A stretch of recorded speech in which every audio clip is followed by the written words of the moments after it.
Alright guys, I'm out here in a swampy area, and I don't know if you can see that. That is my third cottonmouth of the day. Uh, these are Echistrodon piscivorus. Um,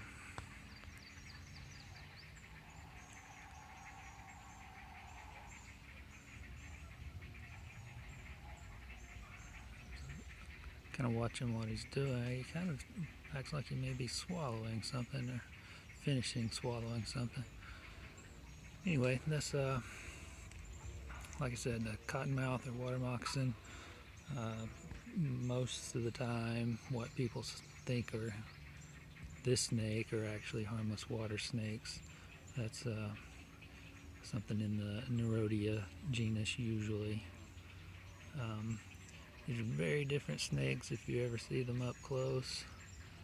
I might try to ease over there to them in a minute, but I like to get a little video before I scare them off. And I'm not sure I really want to get my feet wet, but either way. So, like I said, these are venomous. These are, of course, pit vipers. They're in the same genus as our copperheads, and they can look pretty similar to copperheads, especially when they're younger. They have a very, very similar pattern. They tend to get darker as they age, and the pattern gets a little less distinct. But when they're young, especially, they can look very similar to copperheads. The pattern on their sides tends to be a little more like kind of a pixelated look than a copperhead's, but it's the same basic pattern, but they do look a little different overall if you know what you're looking for. But like copperheads, when they're young, the juveniles will have kind of a bright yellow green type tail. They use that as like a caudal lure. They use it to lure in prey, which a lot of times is frogs. But they're very opportunistic snakes. They'll eat frogs and fish predominantly, probably, but they'll eat almost anything. They'll also eat rodents, small mammals, and they'll eat other snakes. Likely they'll eat birds. I don't know if there's any records of that, but probably. Yeah, I thought he was trying to get away from me, but he's doing something else. I'm not sure if he's swallowing food or if he's trying to shed. Not sure what he's doing, but I'm just gonna kind of hang out back here. Anyway, like I said, most of the time people see water snakes and they think it's a cottonmouth or a water moccasin because it's around water, but the majority of our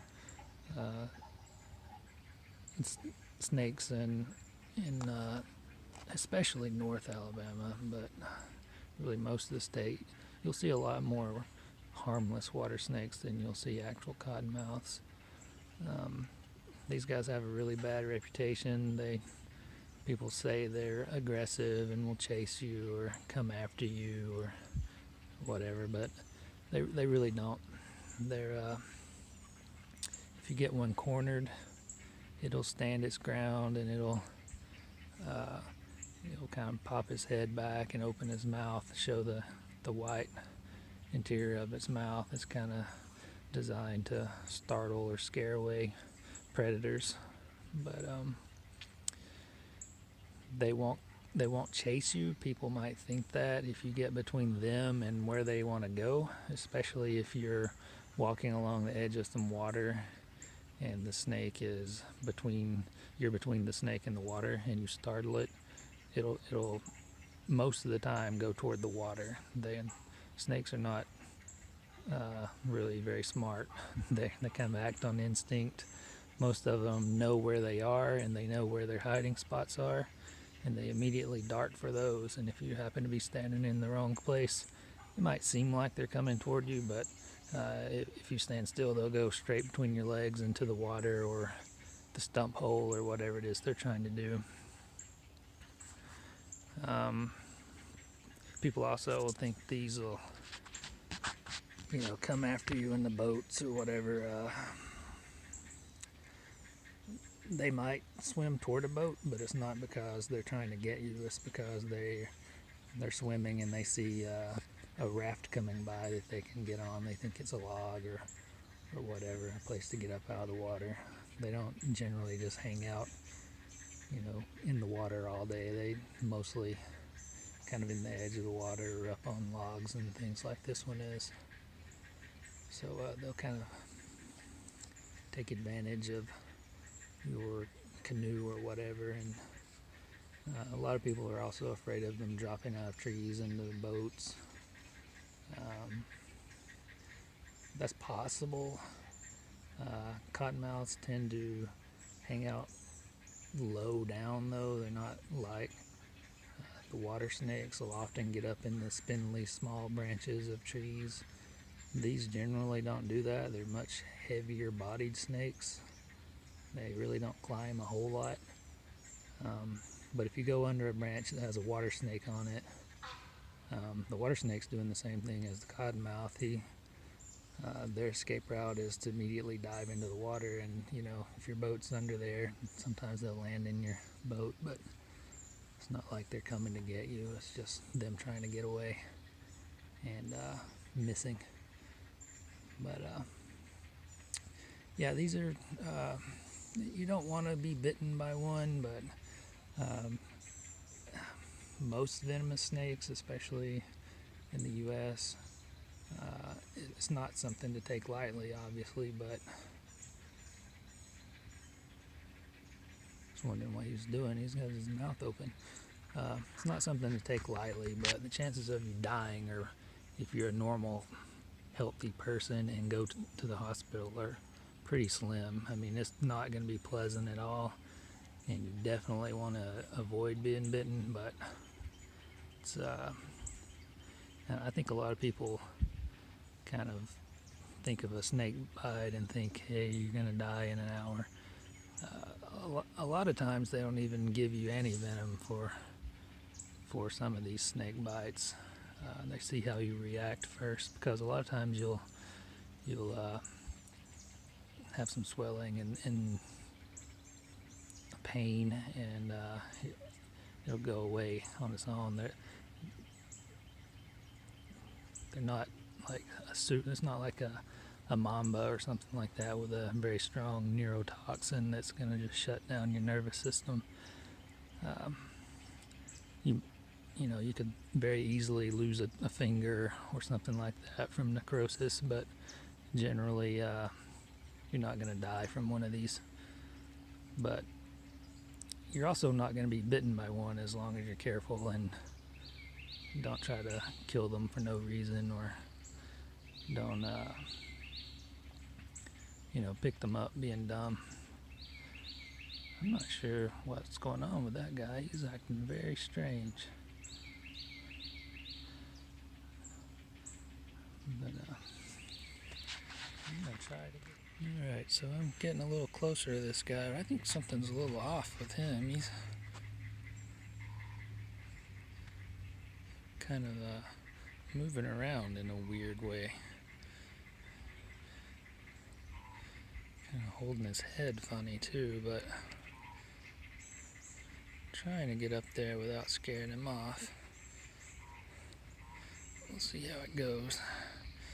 I can zoom in, but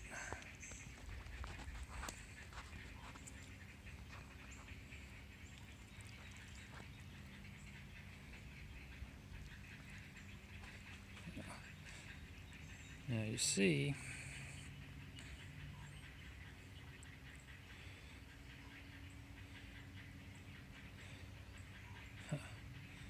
this is very weird.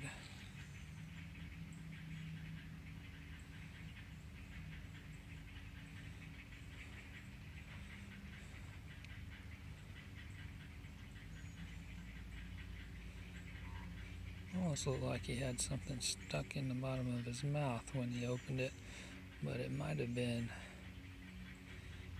the tips of his tongue.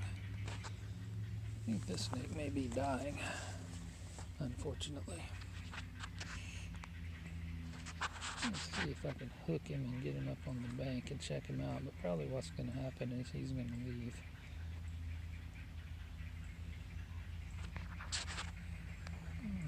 Look at him a little more.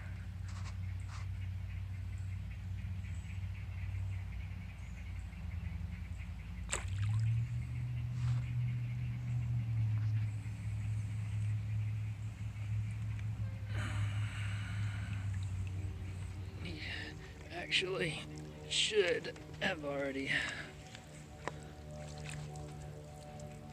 ran away into the water, slithered away into the water, I guess. Attempted to hook him and take him up on the bank. See what's going on. I don't know if he's sick, if he has something stuck in his mouth or throat.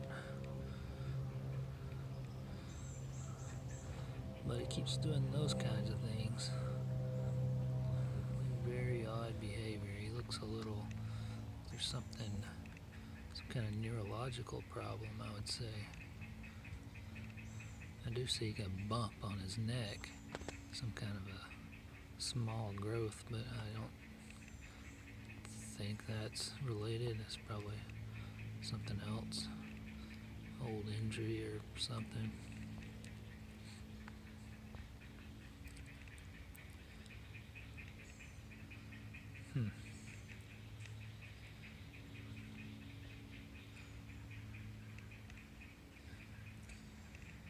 Well, like I said, unfortunately something is seriously wrong with this guy.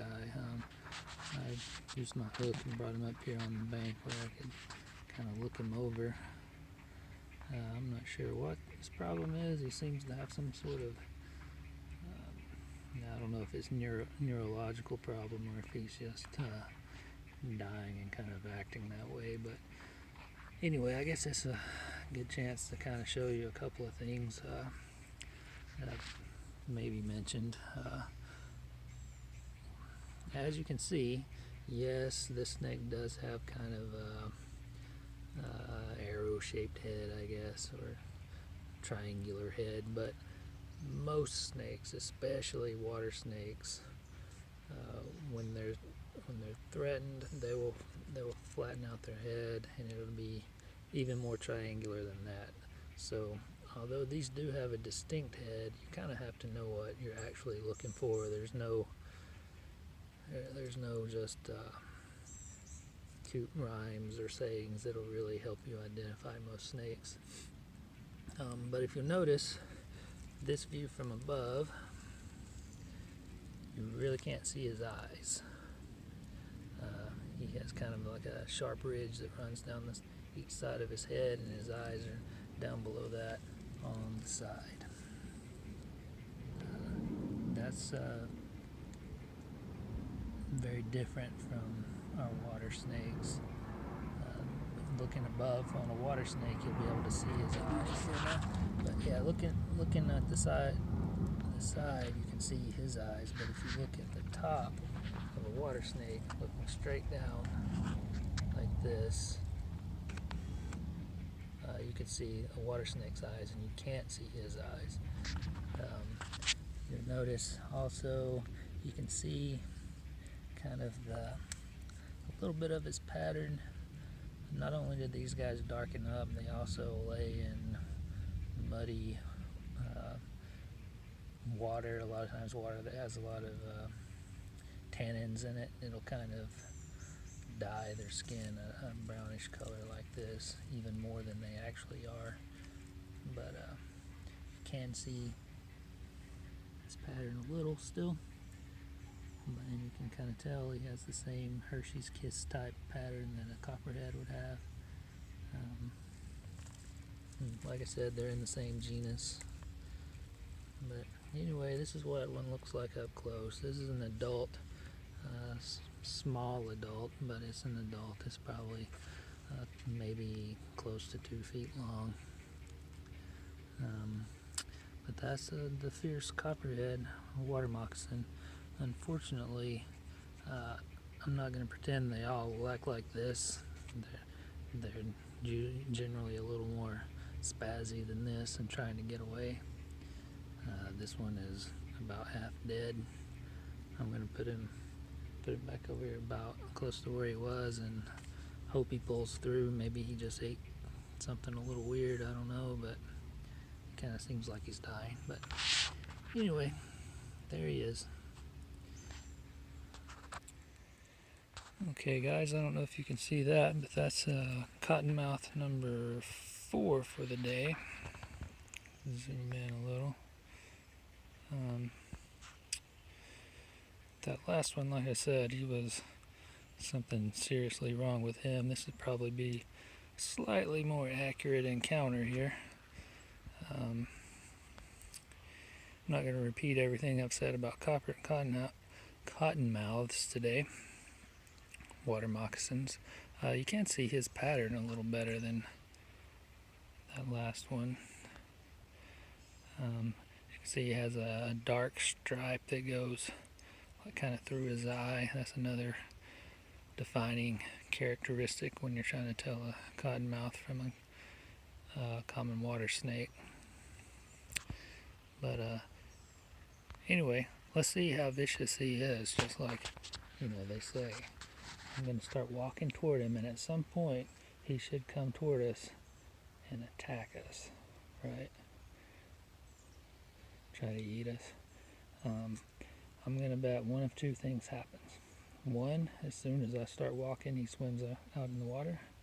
Two, when I get close to him, he swims out in the water. And then there's like the third distant possibility that he just kind of lays there and opens his mouth at us. Let's see which one he does. Oh, and 4, he dashes toward us and swallows our leg. So far, he's letting us come close. Oh, he's starting to test, and oh, he's gonna get in his defense posture. Awesome.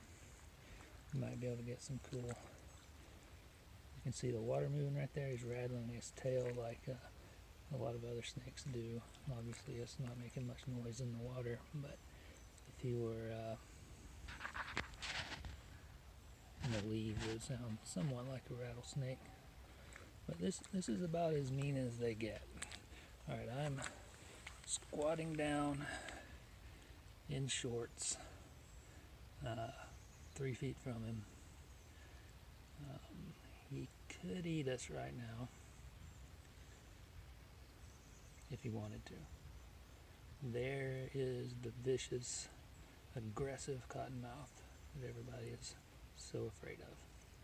Now, if I poke him with a stick, he's gonna open his mouth and maybe even strike at us a little. But I'm willing to bet if I poke you with a stick, you have some sort of adverse reaction as well, or maybe you don't react as politely as we might hope.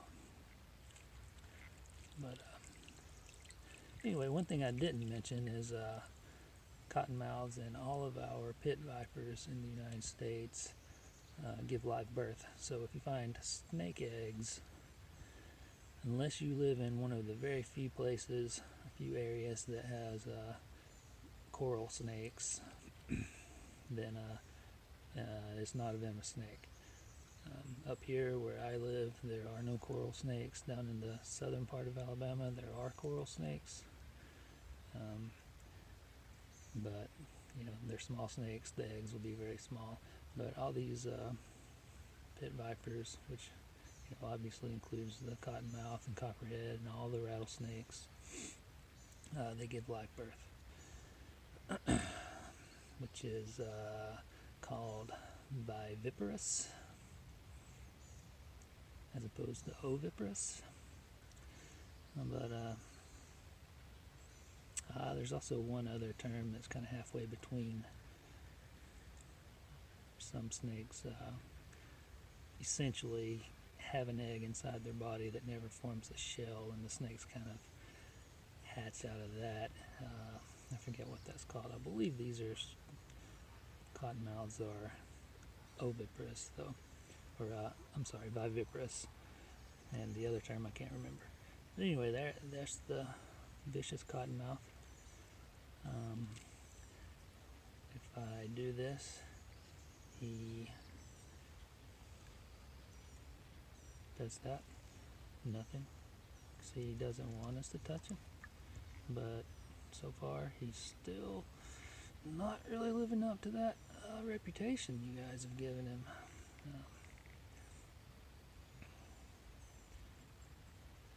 No, just like any snake, he just wants to be left alone. We are giant predators, and he's a small animal that gets eaten by all kinds of things. You might think a venomous snake is, pretty safe, but all kinds of things will eat, even venomous snakes. There's a giant group of herons and egrets nesting in the trees behind me, which are very common predators of these guys. Even things like otters and raccoons and other snakes can kill them. But anyway, that's a nice looking one. You can see its pattern better. Get him rattling his tail. Oh, he's so scary. He's so scary.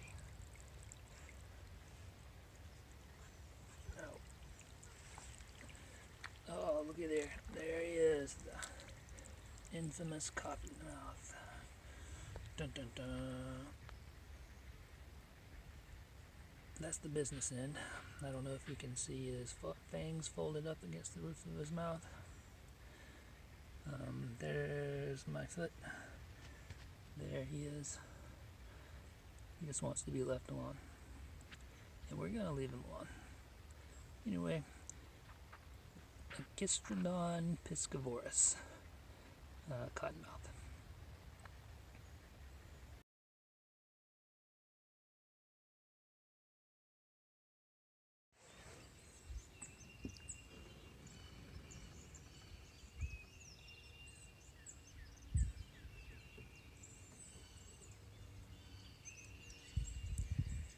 Alright guys, I'm out here doing some fishing. I don't know if you can see right in the middle of my screen, there's a, look at that, a tongue. It's probably pretty grainy because I have my phone zoomed in. But that is an actual cottonmouth, Echistrodon piscivorus. One of our venomous snakes in Alabama. I've been kind of following him around this pile of brush for a while now and trying to get close to him. I finally sat here long enough still that he's gotten confident enough that he's crawling back up on this log where he wants to bask in the sun. I'm not sure what's going on with my phone. It keeps freezing up. But anyway, these are, like I said, pit vipers, which is a little odd because these actually, they're very opportunistic. They'll eat a lot of things, but they feed probably primarily on amphibians and fish, which are cold-blooded, so the heat pits are fairly useless for those, I assume. But they'll also eat rodents and whatever else they can catch. They've been known to eat snakes, other snakes even. But because of that, I suspect these evolved elsewhere as preying on warm-blooded animals and kind of adapted to a different environment and prey base. But that's just me speculating. I don't have any kind of data on that. So there's cottonmouth number 5 for the day. Just going to help him across the road before somebody runs him over intentionally. He was actually headed that way, but I'm going to get him up and send him on with me prodding him with a stick. I'm just going to lay him over there. I assume he was headed out there.